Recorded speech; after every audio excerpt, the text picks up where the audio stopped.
So next one that we are looking at is bases. Okay, so what are bases? Bases, examples of your bases are the metal oxide and then your metal hydroxide. So hydroxide, this one is in your polyatomic table.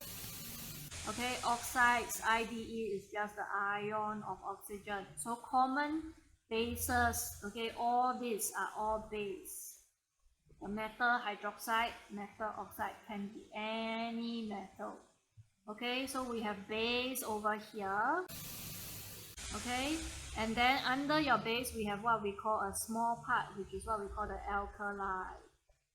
So this base is the metal oxide hydroxide. Okay, this alkali is what we call the soluble base. Okay, these are the ones that are not soluble, they are just insoluble. So in other words, if it's a soluble metal oxide or a soluble metal hydroxide, we call it an alkali. So before I go to that, right, the metal oxides, metal hydroxides are bases, but what is the definition of a base? What is a base? Okay, let's write this somewhere.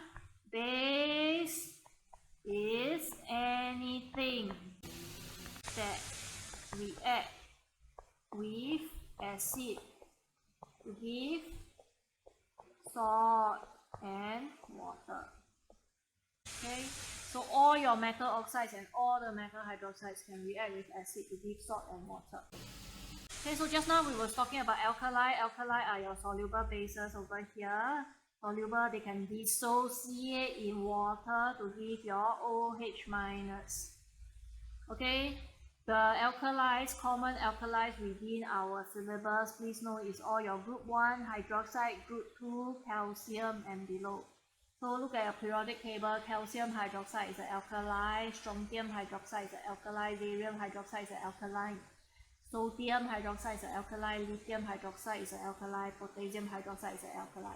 Magnesium hydroxide, because it's above calcium in group 2, it is a base. Okay, calcium hydroxide, there's a special thing to note, it is sparingly soluble. Okay, so bases, if we look at this, your common base is your sodium oxide. So sodium oxide. Okay, your sodium oxide, write the formula. We have Na plus O2 minus. This one will give me Na2O.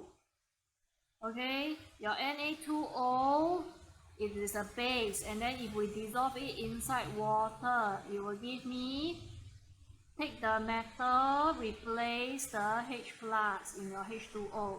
Okay, your water is actually made from H plus and OH minus. Okay, so take the sodium, kick out the H plus, you have your NaOH, 2 times of it. And then you will have your balance equation. So what do we mean by that? Means your group 1 oxide, group 2 calcium and below, if you dissolve in water, you will get your alkali. You will get the hydroxide. Okay, so look at these 2 equations. This one, you get your alkali. K2O plus water, you will still get the alkali. Okay, CaO, you will still get your alkali of calcium hydroxide. Okay, so these are generally strong alkali. Same thing, strong in this case, they dissociate completely. Complete dissociation. Okay, the next alkali that we have to know over here, ultimate important, is this aqueous ammonia. This is your weak alkali. Okay, partial dissociation. If you put 10 ammonia gas into water, it dissociates partially to give low concentration, and partially we use the reversible arrow. Okay, so ammonia, remember this is your NH3 gas, this is the pungent gas. When you put it inside water, you get When you see ammonia, think of ammonium. So you get this one, which is your ammonium hydroxide. Okay, this ammonium hydroxide, this one is the same as your aqueous ammonia. Okay, but never write this ammonium hydroxide because schools don't accept it. Write this aqueous ammonia. Why did I tell you about this ammonium hydroxide? Is because here you have your OH minus. Okay, this OH minus will fall into the explanation of dissociating to give hydroxide ions in water. Ultimate important, please remember this aqueous ammonia. Okay, let's look at your properties of alkali. Alkali are bitter and then slippery and soapy. So slippery and soapy, they are all used in products like soap, shampoo, and your cleaning reagents. Okay, they are good conductors of electricity in water. Likewise, same as your acid, they can dissociate. Upon dissociation, the ions, in this case, the metal ions and your hydroxide ions, they act as charge carriers to conduct electricity. Poor conductors of electricity in organic solvent, covalent compounds cannot dissolve in organic solvent, so they cannot conduct electricity.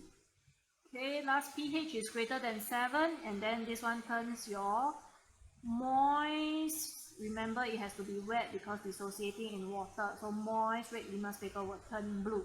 And then the universal indicator will turn blue or by the memory word. Okay, common uses of base, this is found in all your cleaning products, degreasing agents, okay, found in fertilizers as well, and then it's used to reduce soil acidity, but the soil acidity must be your calcium products, calcium compounds. Okay, used to manufacture cement, indigestion tablets like magnesium hydroxide will neutralize the acid in your stomach, and then used to manufacture soap.